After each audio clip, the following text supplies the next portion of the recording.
Just give it time. Or maybe I'll be convinced. Let's see. Let's see. We are about to find out as we move He already into this tried. game. He already tried. That starting off with PK Pyra, he's immediately looking for side magnet combos. It's a telltale thing of him because you get somebody to make a mistake at the start of the round and they take 80 plus or die. Great. Yeah, the mentality aspect of that is so huge as well. He's so aggressive. I think that's one thing that scares me about him the most. Most of like every Ness player is aggressive. Every Ness player is throwing out 10,000 hitboxes to make you put up shield, right? He's doing it because he knows he's going to hit you. He doesn't need the grabs all the time. He's just going to overwhelm the hell out of you until you go, dude, stop.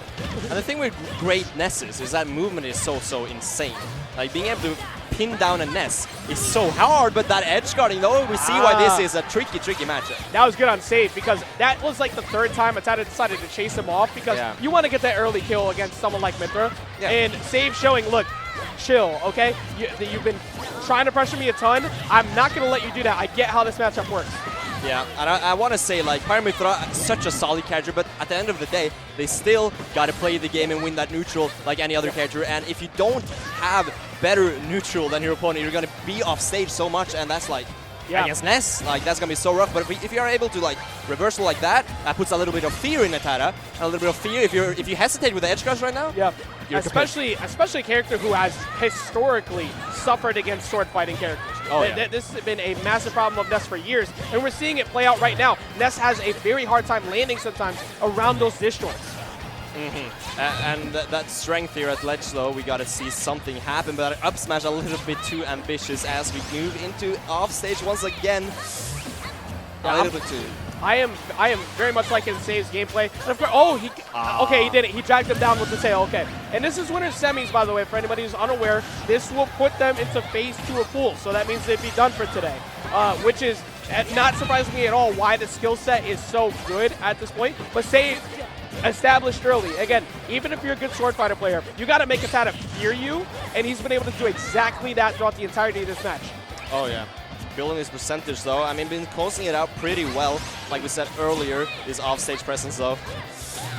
Alright, the up smash actually not taking it. Pyra, or Mythra rather, cannot really get that kills like Pyra does, but at the end of the day, really fast. I like the commitment to staying there on Mythra in that situation too. Oh, yeah. Instead of trying to switch back, because you take that one throw on Pyra, next thing you know, things might not work out well. Stick with the better frame data in that spot because he's already at kill percent. Yeah, and I feel like in neutral and this venture, there's a million things to be afraid of when you're playing against Mythra.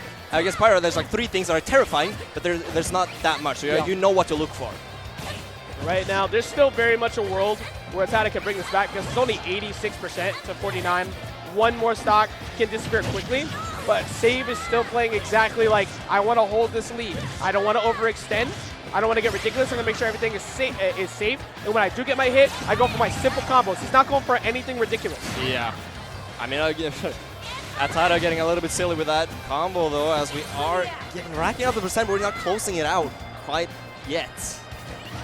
Ooh. I was thinking maybe down smash that ledge for a second, but he might die for that. Yeah, that side magnet actually just got him the kill. So we'll see what happens here.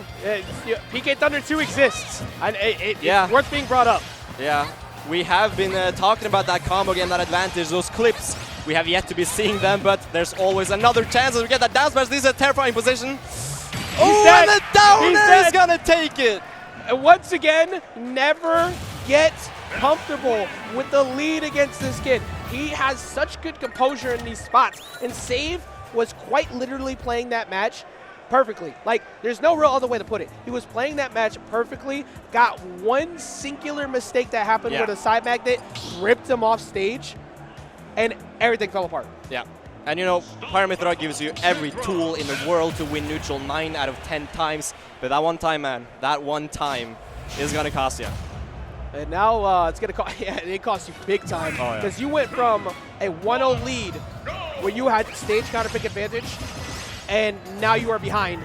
And also ATATA just got 2 spikes on you. That means he's going to be playing a lot more confident going into this last match. You're dead. Oh, he messed it up. Actually, did he SDI out? Or was that just maybe maybe the mash of the up B to try and make sure he didn't die might have helped him out in that situation with the SDI, because he should, for all intents and purposes, be dead in that spot. Oh, yeah. Oh, my God, a side probably misinput. Yeah, 100%. The ledge pressure. We've been seeing a lot more like ledge pressure right now. This stuff, oh my god, actually just dead right off the bat. Yeah, he decided to jump from ledge with that forward air, and because he decided to do that, that's a pretty free nair out of shield to go ahead and push him back. Yeah, and I mentioned this momentum earlier, right? That's going to come into play right now as you go into that. Oh my god, I had that first set. I had it. Now I'm behind 0-1 and I'm behind in stocks. Like, this is terrible mentally. Yeah, you do not want this to be like a mental breakdown on you during the match. Oh, no, which unfortunately will happen, especially as you lose that first lead. He gets hit by PK Fire as well. He's going to have to be forced to go low, and he just keeps shield up at that point because you expect him maybe to try and start charging, and he never gives it to him. The PK Thunder edge guarding is crucial right here, and the down smash as well, complementing that with sending in that angle. There's only one recovery route after that. You're basically dead for all, like, it's generally just a kill confirm. He wants it. Oh, yeah. He wants it so bad. He wanted it right there with the multiple side magnets. Like I said, he does not want to leave the building without at least one clip, and there's a high likelihood he still hunts for it.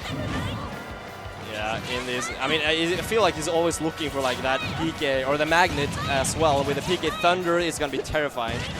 He could just be getting damage right now, but instead he chose that he still wanted to make sure that he got the clip before the match was over, and that's exactly what happened. And we're gonna see ATATA go ahead and take that. Oh my god! Look, there's a reason why, like, we're not precursoring these matches for the sake of just kind of saying stuff. It's just who he is, and it's fun to watch when you see a play style like that because you know that they're going to be explosive and something big's going to happen. But the fact that